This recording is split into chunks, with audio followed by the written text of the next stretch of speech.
समय खराब चल रहा होता है तो फिर आप बहुत जल्दी अर्श से फर्श पे आ जाते हैं और फिर आप इंतजार करते हैं कि कितनी जल्दी आप फर्श से अर्श तक पहुंच जाए। और शायद ऋषभ पंत के साथ इन दिनों कुछ ऐसे ही चल रहा है। एक समय वो क्रिकेट की ऊंचाइयों पर थे, यानी कि अर्श पर चल रहे थे, लेकिन पिछले कुछ महीनों में यानी 6-8 महीनों में ऋषभ पंत के साथ प्रॉब्लम ये हुई है कि बहुत तेजी के साथ न सिर्फ वो नीचे आ रहे हैं बल्कि अब हालात ऐसे हैं कि तमाम क्रिकेट एक्सपर्ट्स और तमाम फैंस उनको फर्श पे पड़ा हुआ देख रहे हैं, क्योंकि जो कुछ इन दिनों ऋषभ पंत के साथ हो रहा है वो कोई आम बात नहीं है। और जिस तरह से टीम मैनेजमेंट ने उनको बैकअप किया, जिस तरह से उनको बैक किया, वो अपने आप ये दर्शाता है कि उनकी जो पोटेंशियल है, जो उनकी प्रतिभा है, उस पर बहुत ज्यादा भरोसा तो टीम मैनेजमेंट कर रही है, सिलेक्टर्स भी कर रहे थे, लेकिन उस भरोसे पे ऋषभ पंत बार बार खड़े नहीं उतर पा रहे। और ऐसे में अब हर किसी के जहन में ये बड़ा सवाल भी हो गया है कि आखिर ऋषभ पंत पर सिलेक्टर्स और तमाम टीम मैनेजमेंट के लोग इतना दांव क्यों लगा रहे हैं। अगर आप T20 सीरीज याद करें, उनको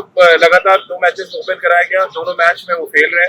उसके बाद जब वनडे सीरीज शुरू हुई, यानी कि जो पहला मुकाबला ऑकलैंड में खेला गया, हर कोई ये सोच रहा था कि ऋषभ पंत की जगह टीम में नहीं बनती, लेकिन उनको टीम में खिलाया गया, उनको नंबर 4 पे बल्लेबाजी भी कराई गई, लेकिन वो पूरी तरह से स्ट्रगल करते हुए नजर आए।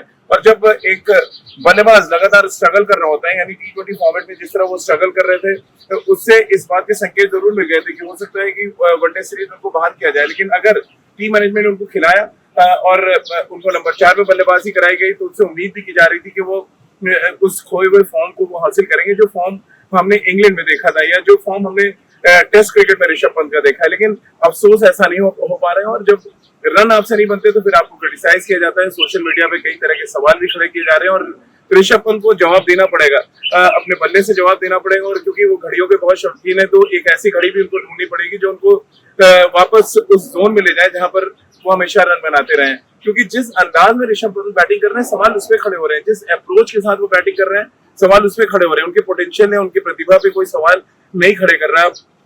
जो पहला मैच ऑकलैंड में खत्म हुआ, अगर आप उनकी वो गेंदें देखें, यहाँ जो 25-30 गेंदें उन्होंने खेली हैं, अगर आप उन गेंदों पर नजर डालेंगे तो एक बात आपको साफ नजर आएगी कि वो अच्छे टच में नहीं है, वो उनका माइंडसेट ठीक नहीं है। और जब माइंडसेट आपका ठीक नहीं होता तब आपको पता नहीं होता कि आप किस गेंद पर बड़ा शॉट खेलें और किस गेंद पे आप डिफेंसिव शॉट खेलें, यानी गेंद की मेरिट के हिसाब से आप बैटिंग नहीं कर पाते हैं। और ऋषभ पंत इन दिनों जिस तरह से स्ट्रगल कर रहे हैं, कोई बड़ी बात नहीं उनको ड्रॉप किया जाए, यहाँ आराम की बात नहीं कर रहा हूँ, एक वाइस कैप्टन को ड्रॉप किया जाए किसी भी दौरे पर। और कोई इसमें आपको आश्चर्य नहीं होना चाहिए कि दूसरा जो वनडे मुकाबला है न्यूजीलैंड के साथ, उसमें ये बड़ी चीज आपको देखने को मिल जाए कि ऋषभ पंत को यहाँ पे ड्रॉप किया गया, एक वाइस कैप्टन को ड्रॉप किया गया। और ये दूसरी बार ऐसा होगा इंडियन क्रिकेट में।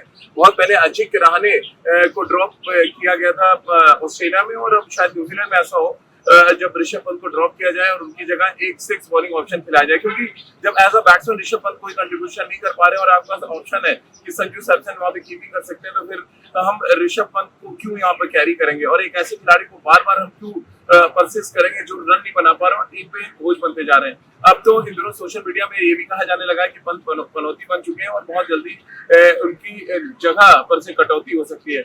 तो ऋषभ पंत को रन बनाने पड़ेंगे। डोमेस्टिक क्रिकेट, मुझे तो लगता है कि उनको वापस डोमेस्टिक क्रिकेट खेलना चाहिए, जाके यहाँ पे बड़े बड़े स्कोर बनाए और उसके बाद इंटरनेशनल क्रिकेट में आए। क्योंकि अगर जिस अंदाज में वो खेल रहे हैं, तो ये रास्ता जो आप देख रहे हैं, ये रास्ता लोग आते जाते तो रहते हैं, यहाँ पर आपको मंजिल नहीं मिलती। मंजिल के लिए आपको या तो उस शोर पे जाना पड़ेगा या इस शोर पे, यानी कि या तो आपको फिनिश करना पड़ेगा या अच्छा स्टार्ट करना पड़ेगा, जो भी हाल फिलहाल ऋषभ पंत तो कर नहीं पा रहे। तो ऋषभ पंत के लिए बहुत जरूरी है कि वो उस अंदाज में क्रिकेट खेलना शुरू करें जो उनकी पहचान रही है, माइंडसेट अपना ठीक करें। और सबसे इम्पोर्टेंट फैक्टर है कि वो गेम यानी गेम को रिस्पेक्ट करें। जब तक आप गेम की रिस्पेक्ट नहीं करेंगे तब तक आप मैदान पर वो मंजिल नहीं हासिल कर पाएंगे जिसकी चाहत आप रख रहे हैं।